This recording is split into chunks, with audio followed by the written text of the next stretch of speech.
Your time, your work, and even your presence aren't always valued. Psychologically, individuals tend to enjoy what's scarce or needs work to get.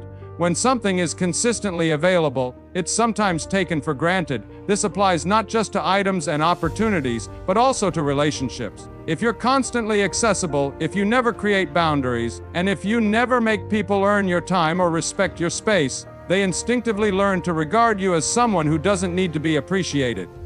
Now, think about the people you actually respect in your life.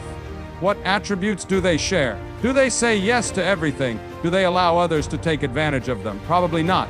Instead, they seem to have a solid sense of identity. They know when to be kind and when to set limitations. They aid others, but not at their own price. They're generous, but they also command respect. So why do so many kind-hearted people struggle with this balance? It's typically because, from a young age, we're taught that being nice is the way to make friends, open doors, and be accepted. And although kindness does build connection, respect takes something deeper, strength. It starts with self-respect. It involves knowing your value and making sure others acknowledge it as well. If you've ever felt like your generosity isn't being treated with respect, it might be time to step back and reassess. The idea isn't to quit being kind, it's to exhibit kindness in a way that also gains respect. And it begins with recognizing 5 major reasons why being overly kind can sometimes work against you. Let's start with the first one: people take you for granted. Have you ever observed that the more you do for people, the less they appear to appreciate it? You go out of your way to be helpful, always showing up when needed. But instead of thanks, you're met with indifference. Even worse, people begin to expect your support as if it's owed to them, not something you choose to provide. That's because when you're continually available, people learn to undervalue what you provide. It's part of human nature. We don't cherish what's always accessible to obtain. When something gets scarce, but if it's usually there, it becomes invisible, expected, even regular. This is how overkindness can lead to being overlooked. Picture this: you have a buddy or coworker who routinely requests for aid. At first, they look thankful. But with time, the thankfulness diminishes. Instead of saying, "Thank you," it turns into, "Can you handle this?" As if your support is automatic. They no longer perceive it as generosity, but obligation. Now compare that to someone who sets limits and rarely does favors. When they do help, people notice. Why? Because scarcity produces value. Think about water. If you live where pure water runs freely, you scarcely think about it. But in a desert, every drop feels like gold. Precious. The same idea applies to kindness. When it's always available, it's typically taken for granted. Signs that people are taking you for granted: if you're wondering whether others are starting to disregard your kindness, check out for these signs. They stop saying, "Thank you." They just demand your help. They only reach out when they need something. They don't check in or offer assistance in return. They expect you'll always say yes. If you ever say no, they seem astonished or even upset. You feel wary and unappreciated. Instead of feeling good about helping, how to stop being taken for granted without sacrificing your kindness. The solution isn't to cease being kind, it's to be kind with boundaries. Here's how: start saying no when required. You don't need to justify yourself. A simple "I can't do that right now" is adequate. Make folks earn your help.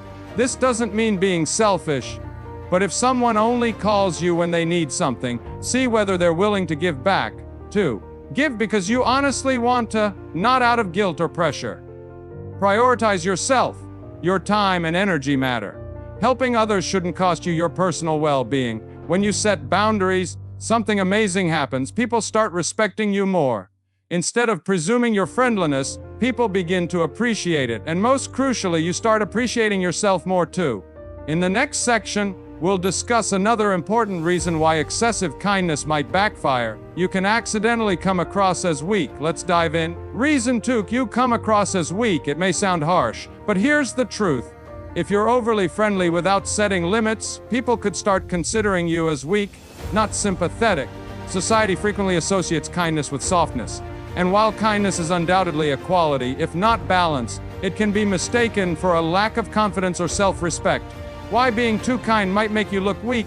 People respect those who stand up for themselves, communicate their thoughts, and set clear boundaries.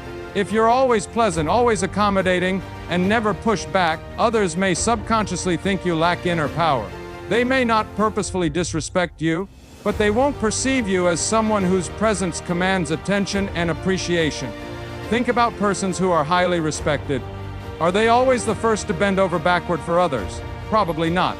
Instead, they lead with gentleness and authority. They help when it matches with their ideals, but they also know when to say no. The nice guy syndrome effect. There's a phenomenon called as kind guy syndrome, where someone behaves excessively kind in hopes of garnering favor or respect. Ironically, the reverse typically happens. People start to regard them as thirsty for validation instead of really compassionate. Signs you may be giving off this impression: you apologize too often, even when things aren't your fault. You avoid conflict at all costs, even when you're being treated unfairly. You let others make decisions for you or dictate your time. Decisions instead of making your own decisions. You feel terrible for saying no, even when you're overloaded. Why assertiveness commands respect. The secret to being compassionate yet respected is boldness. Assertiveness involves standing up for yourself without being aggressive, saying no when required without shame, expressing your opinions and feelings honestly, and demanding fairness in both personal and professional interactions. People naturally admire persons with self-worth. When you express yourself, you show others that while you are kind, you won't be walked over. How to avoid looking weak while staying kind. Set clear boundaries. If someone disrespects you, correct them, politely but firmly. Speak with confidence even if you're doubtful. Practice sounding certain in your communication. Avoid being overly apologetic. Instead of saying, "I'm sorry," say, "I have a question." Be good with disagreement. Not everyone has to like you, and that's completely fine. Say no when needed. The more you say yes to things that exhaust you, the less time you have for what genuinely matters. When you use these methods, people will no longer regard you as too nice. They'll see you as someone of value, strength, and integrity. In the next section, we'll discuss another harmful effect of unrestrained kindness: how it draws deceitful people. Many people feel that being kind will attract good-hearted folks. But in truth, excessive compassion might attract manipulative people. When you're constantly helping, always saying yes, and never setting clear limits, you become an easy target for those who take advantage of others. Manipulators hunt for those who are extremely accommodating. They know they can push boundaries without pushback. They utilize guilt, emotional pressure, or flattery to obtain what they want, often providing little or nothing in return. Think about a period when someone reached out just when they needed something. They were nice, acted appreciative, then departed once they received what they wanted. If this happens repeatedly, it's an indication your kindness is being used, not respected. Manipulative people thrive on your uneasiness with saying no.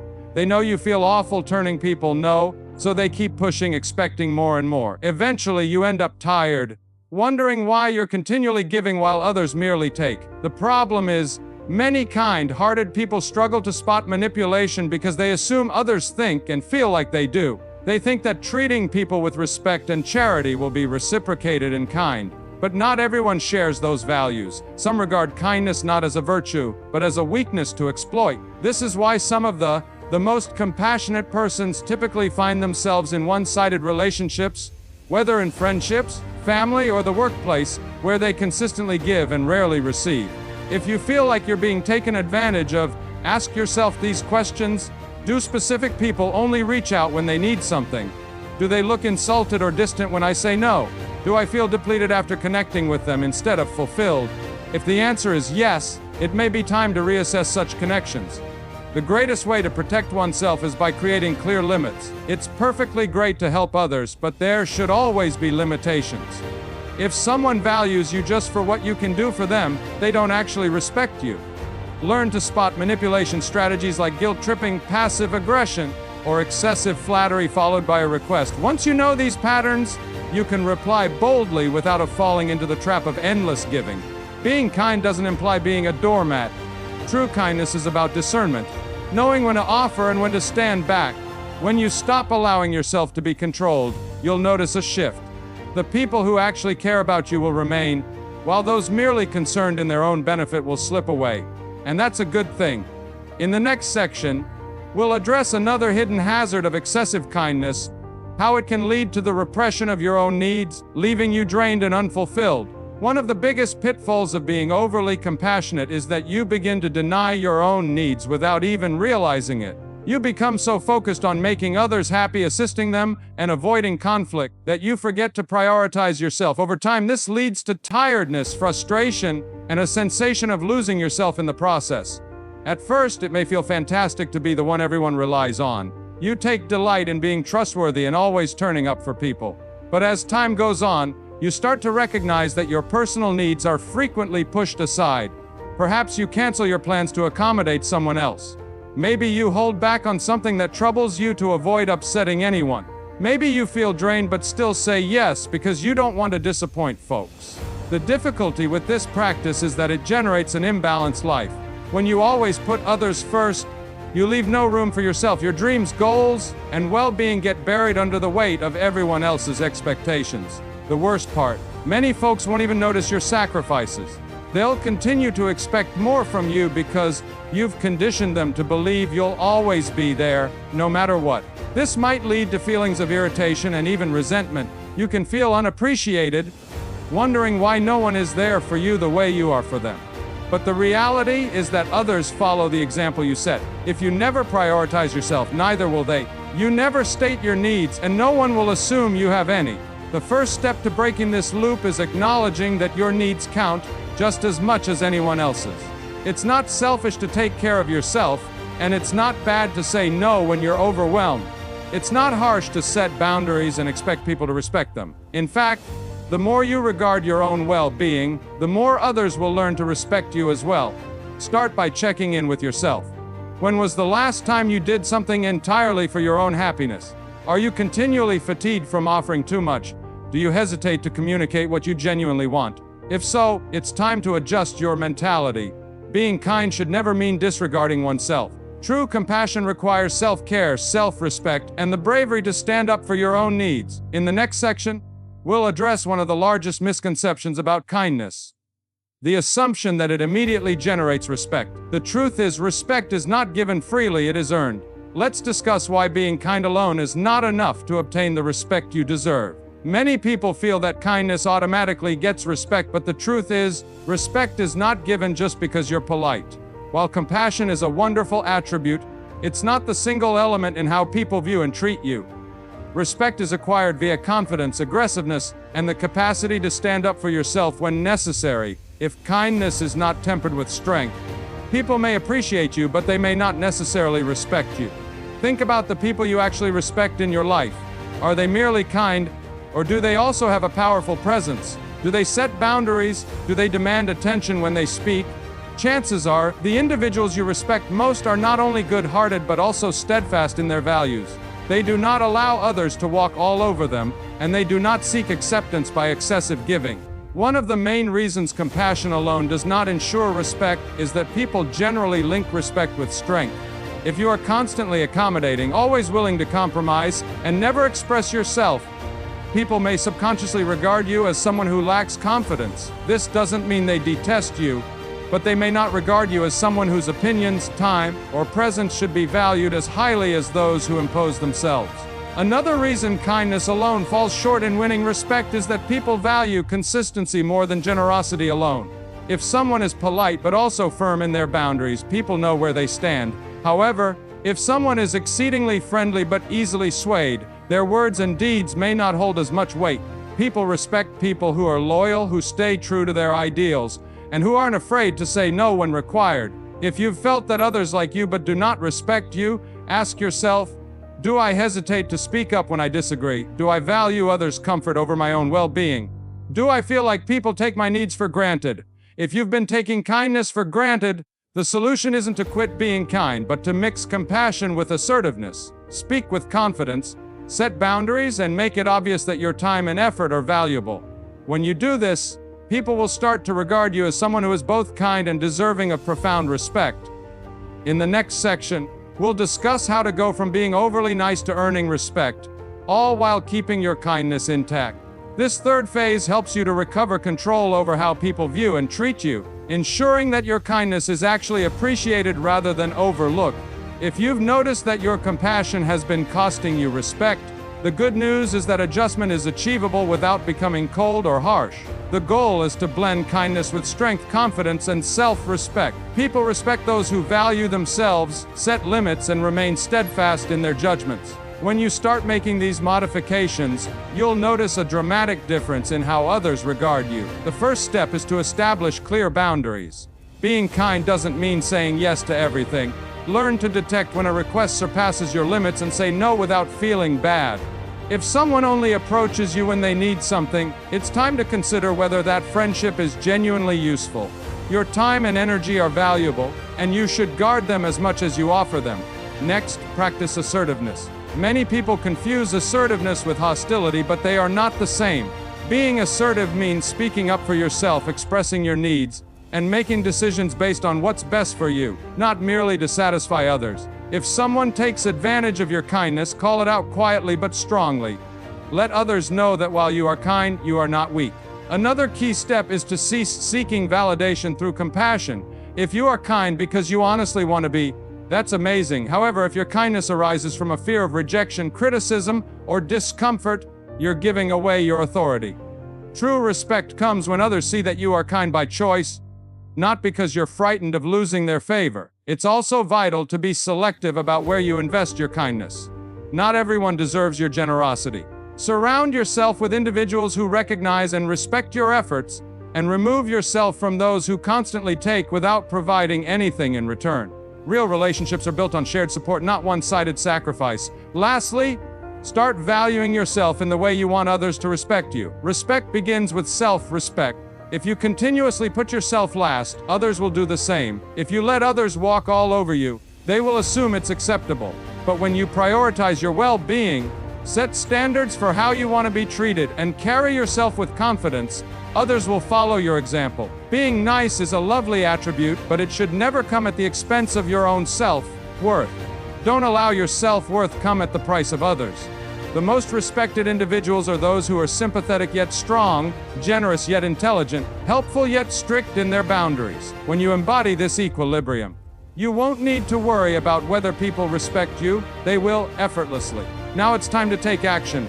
Start small. Set one boundary today. Say no to something that doesn't serve you. Stand up for yourself when required. The more you practice, the more natural it will feel. Respect isn't demanded, it's earned. When you match kindness with confidence, you command the respect you deserve without effort. That gets us to the final and most crucial step: taking action. Understanding why excessive kindness can lead to a lack of respect is just the beginning. The true shift happens when you begin to implement what you've learned in everyday life. If you want others to respect you while still being nice, you need to modify how you interact with others, and, more crucially, how you view yourself. Start by setting one tiny barrier today. It could be as simple as saying no to a request that drains your time or energy. Observe how people react. Some may respect it immediately, while others could push back. Stay firm. The more you enforce your limits, the more others will learn to respect them. Next, concentrate on your confidence. Speak with clarity, maintain strong body language, and exercise self-respect in all your relationships. People respond to enthusiasm. When you carry yourself with assurance, they will automatically regard you as someone deserving of respect. Let go of the worry of disappointing others. You are not responsible for keeping everyone happy at the price of your own well-being. True compassion isn't about self-sacrifice, it's about mutual respect and consideration. When you respect yourself, the appropriate people will follow, and those who simply valued your generosity for their own advantage will fade away. And that's okay. Most essential, be patient with yourself. Change doesn't happen overnight, but each small step you take toward balancing kindness with strength will bring you closer to being the person who is not just kind but also genuinely respected. Start now. Take control and see your relationships alter for the better. You now have the information and awareness to influence how your compassion is received. But knowing alone isn't enough. The actual transformation begins when you start using these principles regularly. It's time to take action and reclaim the respect you deserve while being loyal to your compassionate character. The first step is self-awareness. Pay attention to your encounters. Notice when you say yes out of necessity rather than true willingness. Recognize when someone is taking advantage of your compassion. Acknowledge occasions when you repress your thoughts only to keep the peace. Awareness is the cornerstone of transformation. Next, start small. You don't need to alter your personality overnight. Choose one thing to focus on today. Maybe it's creating a boundary, asserting your position in a conversation, or simply taking a moment to pause before saying yes to a request. The more you practice, the stronger your confidence will become. Remember, respect begins with you. When you carry yourself with self-respect, others will follow your lead. Be firm in your limits, be generous on your own terms, and believe that the proper people will appreciate and admire you for both your generosity and your strength. You don't have to choose between being kind and being respected. You can and should have both. Now, go out there and embody the balance of kindness and authority that commands true respect. It all comes down to one simple truth: compassion without boundaries leads to exploitation, but kindness with power leads to respect. You already have everything you need to transform how others view and treat you. If you condone disrespect, people will take advantage of your compassion. If you enforce your boundaries and hold yourself with confidence, people will respect you. You are in charge of how much you donate and to whom. Start practicing these skills today. Create one boundary, say no when necessary, speak with confidence, and prioritize yourself without guilt. The more you practice, the more natural it will become, and soon you'll see a tremendous shift in how people respond to you. Your kindness is a gift, but only when given carefully. Be generous, but never at the cost of your self-respect. Be empathetic, but never at the expense of your well-being. When you perfect this equilibrium, you won't have to ask for respect. It will come to you effortlessly. Now, the option is yours. Will you continue allowing kindness be misinterpreted for weakness, or will you step into your power and receive the respect you actually deserve? The solution resides in your deeds. It's time to make the adjustment. This is where your trip begins. You now have the understanding, the tools, and the mindset needed to shift how people see and treat you. But the real struggle is in adopting what you've learned. Not just for a day or a week, but as a permanent commitment to self-respect. Change won't happen overnight. At first, you can feel awkward setting limits or saying no. Some people may resist, especially those who are used to profiting from your continuous benevolence. But stay firm. The individuals who truly value you will respect the new version of you, the one who is both compassionate and strong. As you adopt these adjustments, constantly reminding yourself compassion is not weakness. Respect starts from inside, boundaries protect your generosity, and self-worth is non-negotiable. These ideas will guide you as you step into a version of yourself that commands respect without losing kindness. Now, it's up to you. Will you take the first step today? The sooner you start, the sooner you'll notice the transformation occur. Your future self will thank you.